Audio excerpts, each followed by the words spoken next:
देश आज 72वां गणतंत्र दिवस मना रहा है और दिल्ली के राजपथ पर मुख्य कार्यक्रम होगा। कोरोना काल होने की वजह से इस बार गणतंत्र दिवस कार्यक्रम काफी बदला सा रहेगा और इस बार सिर्फ 25,000 दर्शकों को ही राजपथ पर बैठकर परेड देखने का मौका मिलेगा।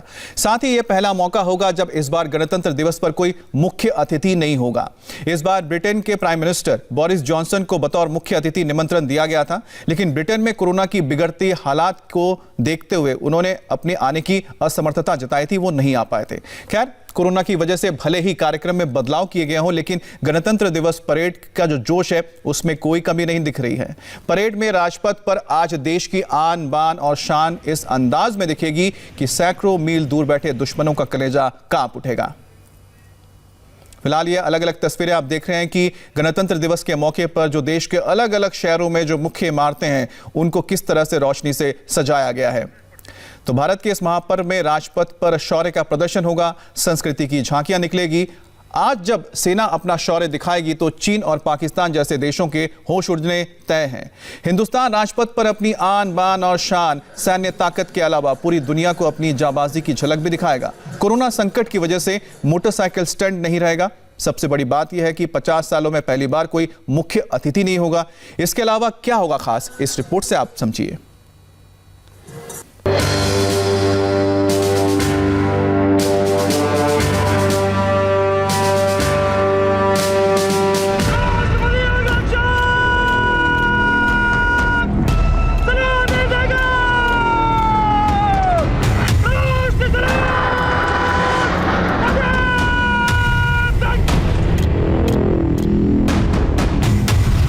आज दुनिया देखेगी भारत का दमखम।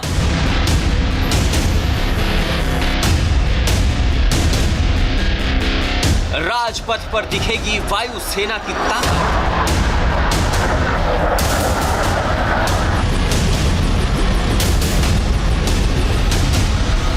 होगा घातक राफेल का फ्लाई पास्ट।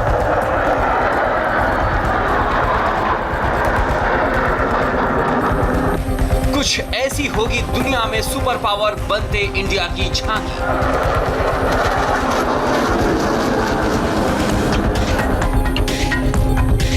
लेकिन इस गणतंत्र दिवस पर मनाए जाने वाले समारोह में दो फिक्र साफ है।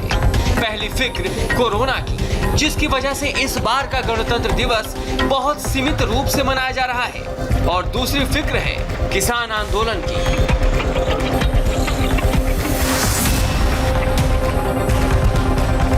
राजपथ पर परेड के साथ साथ किसान भी ट्रैक्टर मार्च निकालेंगे। लेकिन आज जब सेना अपना शौर्य दिखाएगी तो चीन और पाकिस्तान जैसे देशों के होश उड़ने तय हैं। भारत के वीर महाबलियों का शौर्य 72वें गणतंत्र दिवस पर दिल्ली के राजपथ पर दिखेगा।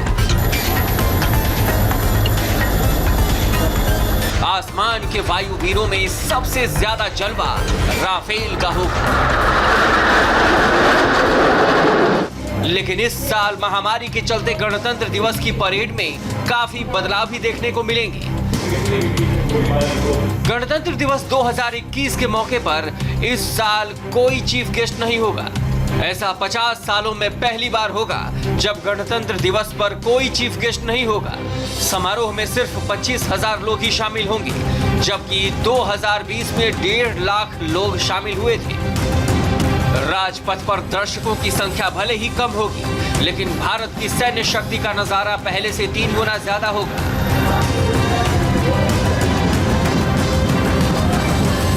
धरती से अंबर तक हिंदुस्तान का दम पूरी दुनिया देखेगी। इस बार बांग्लादेश सशस्त्र बल के जवान भारतीय फौज के साथ कदम-ताल करते नजर आएंगे। कोरोना नियमों की वजह से इस साल कोई मोटरसाइकिल स्टंट नहीं होगा।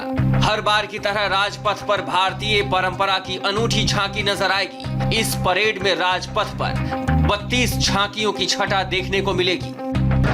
इस बार का गणतंत्र दिवस परेड बेहद स्पेशल होने वाला है, क्योंकि इस बार इसमें राफेल से लेकर भव्य राम मंदिर तक की झलक दिखेगी। राम राम जय सीता राम, राम राम जय राजा राम। परेड परेड में पहली बार लद्दाख की झांकी भी शामिल होगी।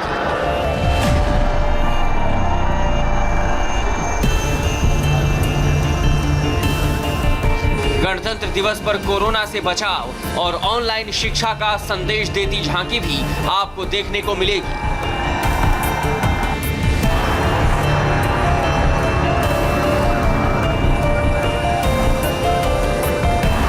राजपथ से दुश्मन के होश उड़ाने वाली शौर्य पथ और इन झांकियों की एक एक तस्वीर आप तक पहुंचाएंगे हम इंडिया टीवी पर, जो आसमान में भारतीय ध्वज के तीनों रंगों के साथ हर भारतीय के दिल में अनूठी यादें छोड़ जाएंगी।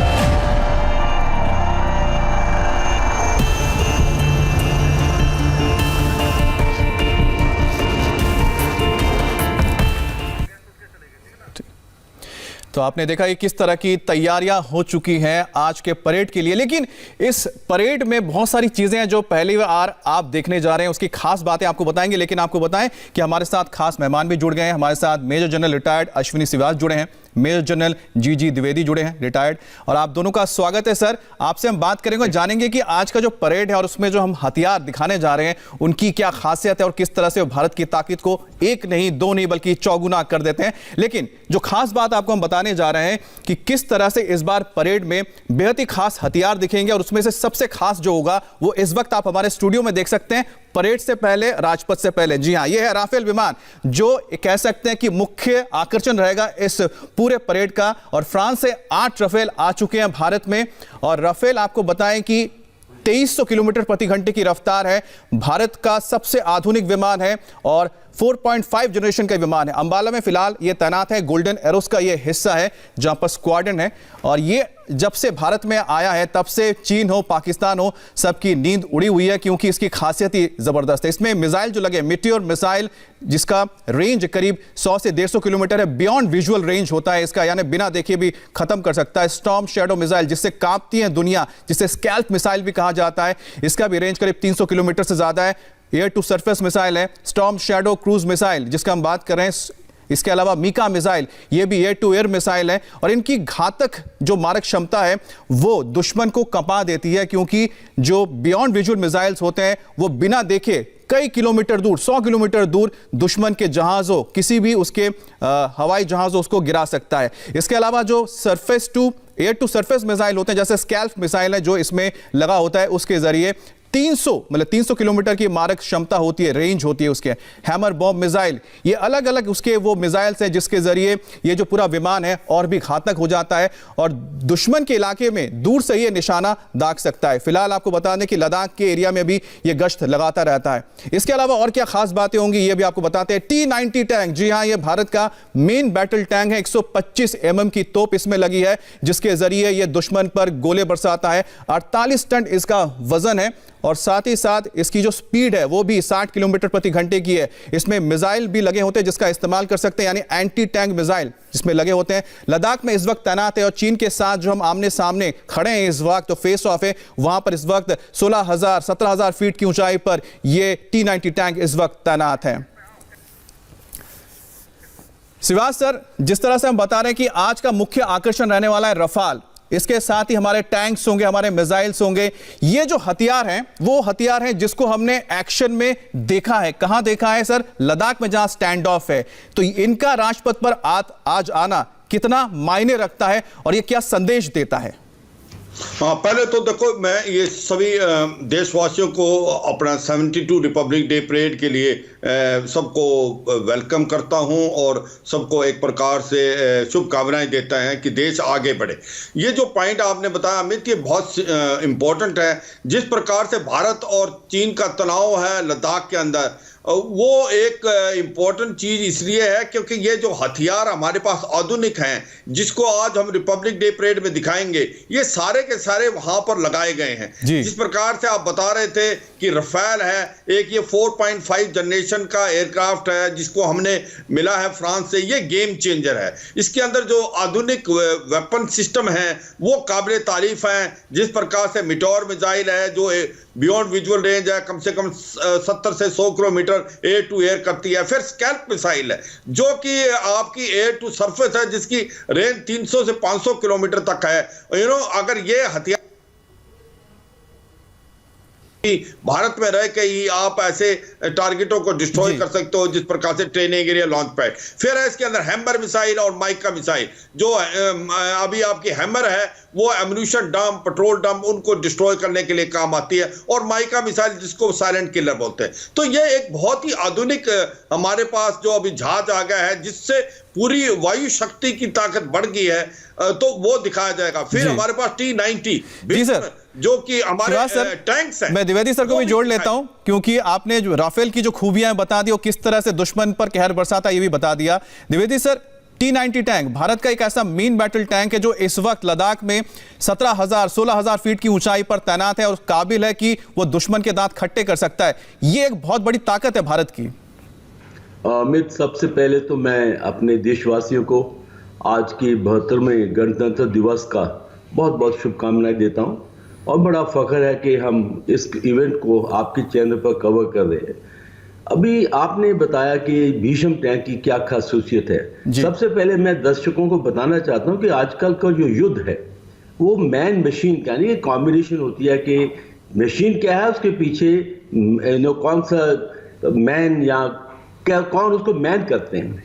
तो इसलिए ये जो टैंक है ये बहुत ही एक घातक टैंक है, क्योंकि हमारा ये मेन बैटल टैंक है, यानी कि MBT बोलते हैं, जो कि आपका मेन बैटल टैंक होता है, और ये भारत में बनता है। ये रूस का टैंक है पर भारत में बनता है। बिल्कुल। इसमें 3-4 बहुत ही खासियत हैं। सबसे पहले देखो, टैंक में उसकी मोबिलिटी होनी चाहिए कि किस फुर्ती से वो लड़ाई के मैदान में चल सकता है, तो बहुत ही ये मोबाइल टैंक है। दूसरा है उसकी फायर पावर। इसमें 125 mm जो है स्मूथ बोर गन लगी हुई है, जिससे आप 5 किलोमीटर तक मार कर सकते हैं। साथ ही इसमें मशीन गन है, जो हैवी मशीन गन है, जो आप उसका अगेंस्ट सॉफ्ट टारगेट आप इस्तेमाल कर सकते हैं। और तीसरी इसकी खासियत ये है कि इसमें ऑटोमेटिक सिस्टम्स हैं, यानी कि काफी ये ऑटोमेटेड टैंक है। लेकिन सर, आपने जो एक बहुत अहम बात बताई इस टैंक के बारे में, वो है इसकी एजिलिटी, यानी कि मूवेबिलिटी, कि ये हल्का होने की वजह से बहुत तेजी से मूव कर सकता है। और खास तौर पे लद्दाख जैसे इलाके में, जहां पर पहाड़ी इलाका है, पठारी इलाका है, हिमालय की चोटियां हैं, वहां पर अगर ये आराम से मूव कर सकता है तो दुश्मन के लिए कितना घातक हो जाता है इस तरह का टैंक। इसके बारे में भी बताएंगे, क्योंकि और भी बहुत सारी चीजें हैं सर जो इस बार हम दिखाने जा रहे हैं, जिसमें मिसाइल्स भी हैं और भी हमारे हथियार हैं। लेकिन एक छोटा सा हम ब्रेक लेंगे, उसके बाद वापस लौटेंगे इस पर।